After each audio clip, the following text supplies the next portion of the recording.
اعوذ باللہ من الشیطان الرجیم بسم اللہ الرحمن الرحیم السلام علیکم ورحمۃ اللہ وبرکاتہ۔ عبداللہ بن سلام رضی اللہ تعالیٰ عنہ فرماتے ہیں کہ نبی کریم صلی اللہ علیہ وآلہ وسلم جب مدینہ تشریف لائے تو میں آپ صلی اللہ علیہ وآلہ وسلم کی خدمت میں حاضر ہوا۔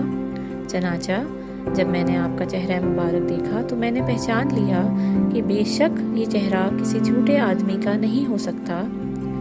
آپ صلی اللہ علیہ وآلہ وسلم نے سب سے پہلے جو ارشاد فرمایا وہ یہ تھا کہ لوگوں اسلام کو خوب پھیلاؤ، بھوکوں کو کھانا کھلاؤ، رشتہ داروں سے حسن سلوک کرو اور رات میں اس وقت نماز پڑھو جبکہ دوسرے لوگ سو رہے ہوتے ہیں تو تم سلامتی کے ساتھ انشاءاللہ جنت میں داخل ہو جاؤ گے۔